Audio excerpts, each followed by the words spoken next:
What's up, you guys? So another day working on the car, another little update for you. Basically from the last time, it's pretty much been all the same. We have just completely made everything as smooth as we possibly could on the top with the plastic filler, Bondo, whatever you want to call it, sanding it.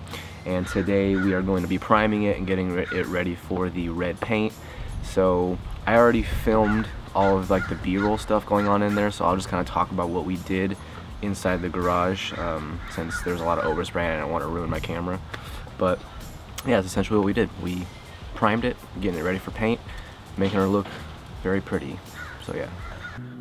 So there's the car in the back. On top right now, it might look a little weird. It's got some guide coat on there, which basically guide coat, if you guys do not know, it's just like a little extra coat that you throw on top. So when you do sand it, you can tell which spots are low, which spots are high, that kind of stuff. It's literally just there for guiding you on your way.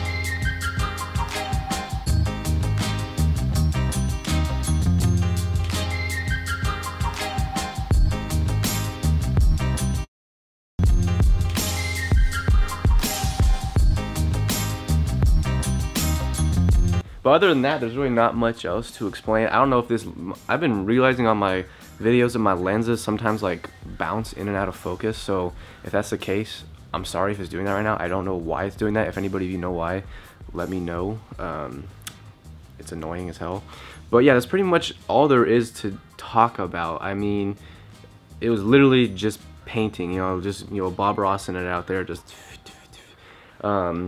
you'll see in like the B-roll kind of like the technique and all that stuff, but for the most part it's pretty self-explanatory. You're just putting primer on a roof, and then yeah, it turned out great though. It really did. Like, you could totally tell as it was going on that it was going on, everything was going on really smooth, and like really it's supposed to go on pretty heavy because this kind of primer we're going to be sanding to get it ready for the actual red, which is going to be the color that I'm painting it. But you want to put it on there pretty thick, that way if there is some spots that are higher or lower, you can kind of even everything out when you sand down the primer.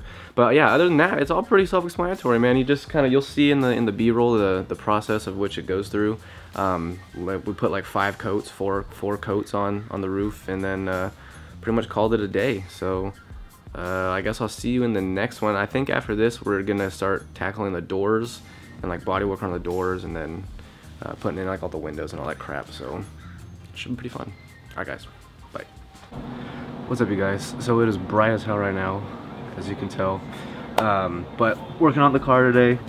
We are working on the doors, and the doors are pretty jacked up. Not really, actually. They have a little bit of dents in them. Not as bad as the roof, but sorry, I'm a little sick as well. But essentially I didn't really see any point of just finishing the roof and then painting the roof and then finishing the doors and then painting the doors. So we're just gonna do the roof, since it's pretty much already done, the doors all together, and then paint it all at once rather than do them all in separate times, simply because I just don't have the weather strippings that I need right now. I don't have all of the window gaskets that I need. I can get them whenever I want, but it just makes sense to do things all together than one at a time, I guess you could say. Then I can put the car, we can put that portion of the car together, put the windows back in, put the door, all the new door gaskets and all that stuff back in, and then I can actually start driving it. And then we know we can tackle one fender at a time, one quarter panel at a time, the trunk, the frunk. We can't capture all that kind of stuff at the same time, rather than piece it out and, you know, prolong everything at once. So that is what we're doing. And you can see this is the car right here, the situation that's got right now. So doors go on it, paint goes on the roof, paint goes on the doors, we're good to go. So yeah, gonna go get some stuff from the car, start working on the door.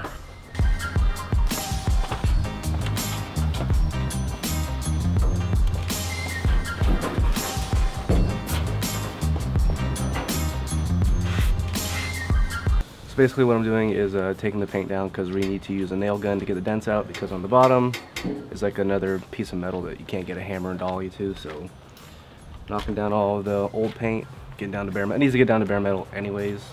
Then we're going to use the nail gun.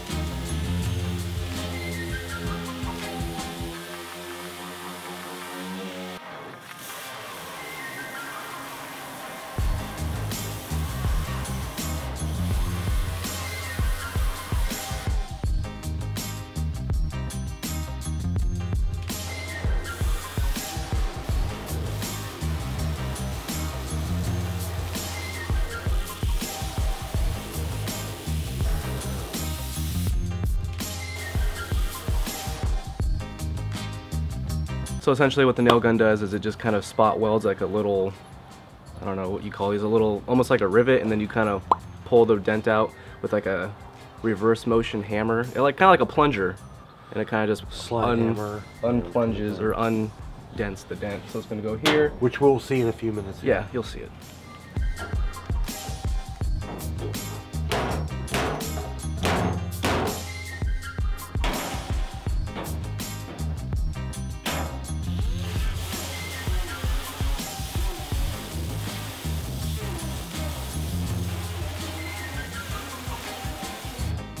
So pretty much that is what we're doing to the door. Little Vespas are always funny. That's pretty much what we're doing to the door. We're just using the nail gun, getting the dents out, and then we're gonna be doing exactly the same process what we did to the roof. So yeah, I'm not gonna take you through every single dent on the door, but that's what we're doing. And next time you see it, hopefully we'll be prepping it for some type of skimming it. Well, yeah, we'll do more Bondo or whatever, filler. But yeah, that's what we're doing.